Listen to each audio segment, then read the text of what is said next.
वक्फ संशोधन बिल दोनों सदनों में पास होने के बाद देश भर में राजनीतिक सरगर्मी तेज हो गई है। एक तरफ जदयू के द्वारा बिल का समर्थन करने पर पार्टी के मुस्लिम नेताओं के द्वारा लगातार एक के बाद एक इस्तीफे का दौर शुरू है, तो वहीं दूसरी तरफ सरकार पर विपक्ष भी लगातार हमलावर है। इसी कड़ी में आज पूर्व विधि मंत्री सह नरकटिया के राजद विधायक डॉक्टर शमीम अहमद मोतिहारी के सर्किट हाउस पहुंचे। इस दौरान उन्होंने वक्फ बिल को लेकर एनडीए सरकार पर जमकर हमला बोला है। उन्होंने कहा कि भाजपा सरकार देश में बेरोजगारी, भूखमरी और किसानों के आत्महत्या के मुद्दे से भटकने के लिए और समाज को बांटने के लिए तरह तरह का हथकांड अपना रही है। इस साजिश का नतीजा यह वक्फ बिल भी है। एनडीए सरकार देश में अंग्रेजी की नीति अपना रही है कि फूट डालो और लोगों पर शासन करो, और देश में इस तरीके के बिल लाकर जहर बोने का काम कर रही है। इसके साथ ही पूर्व विधि मंत्री डॉक्टर शमीम अहमद ने दोनों सदनों में वक्फ बिल का समर्थन करने वाले मुख्यमंत्री नीतीश कुमार की पार्टी पर भी जमकर हमला बोला है। उन्होंने कहा कि आज 20 वर्षों से मुख्यमंत्री नीतीश कुमार समाजवादी नेता बनकर घूम करते आ रहे हैं और लगातार 20 वर्षों से मुख्यमंत्री नीतीश कुमार ने मुसलमान को धोखा दिया है। देश भर में अगर कोई समाजवादी नेता है तो वह है नेता प्रतिपक्ष तेजस्वी यादव। वक्फ बिल जो पास हुआ है, इसकी जितनी भी निंदा की जाए कम है। एनडीए की सरकार जब से बनी है, लोगों को बहुत बड़ी उम्मीद थी। 14 से जब से ये सरकार में है, उसी वक्त से लोगों ने देखा कि नौजवानों को 2 करोड़ नौकरियां जो हर साल मिलेगा, ये बहुत ही उम्मीद से लोगों ने वोट दिया और 15-15 लाख खाते में आने का वादा किया। लेकिन ये इन लोगों का जुमला है। अंग्रेज का रूल जो था, फूट डालो और शासन करो, वही रूल ये एनडीए की सरकार कर रही है। लोगों को महंगाई से मतलब नहीं रहे, भ्रष्टाचार से मतलब नहीं रहे, और सिर्फ मुद्दा को भटका करके लोगों को बेचैन करके रखे, आपस में ये तालमेल नहीं रहे, जहर बोने का काम करे। ये सेकुलर देश है, सारे लोगों को अपने अपने तरीके से जीने का हक है। आप देखे होंगे कि माननीय प्रधानमंत्री जी ने जिस तरह से राम मंदिर में प्राण प्रतिष्ठा करना चाहिए, धर्म गुरु जो थे उनको, ये अपने धर्म गुरु बन गए।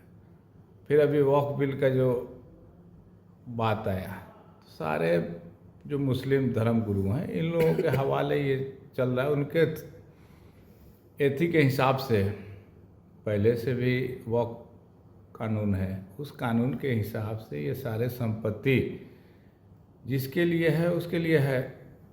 उसमें बेवजह नफरत फैलाने की बात करें।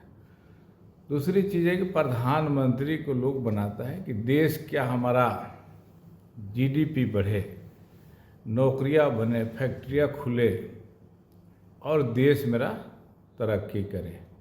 इस पे काम नहीं हो रहा है। इस दिशा भटकाने के लिए तरह तरह के बिल लाए जा रहे हैं। जिस तरह से किसान बिल आया, किसानों का बिल, कितने किसान उसमें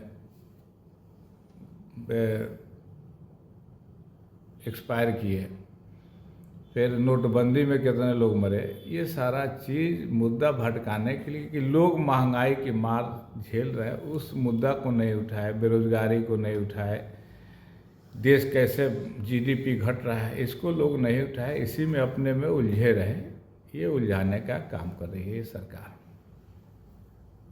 यदि बिहार में हमारे चचा है नीतीश कुमार जी, ये समाजवादी बनते हैं, समाजवादी का ढोंग करते हैं, लेकिन जब मौका आता है, जिस तरह से वक्फ बिल का समर्थन करके इन्होंने ये साबित कर दिया कि इन्होंने 20 वर्षों से लोगों को धोखा देते आ रहे हैं और ये अचेत अवस्था में है, और इस पार्टी को अब दूसरे लोग चला रहे हैं।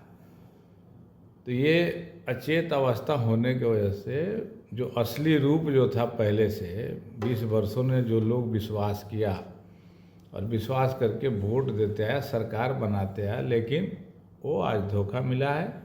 तो इसकी जितने भी निंदा की जाए वो कम है। उसके साथ साथ चंद्रबाबू नायडू भी हैं, रामविलास पासवान जी के लड़के चिराग पासवान जी हैं, जीतनराम मांझी जी भी हैं, ये लोग भी तरह तरह के समाजवादी बनते हैं।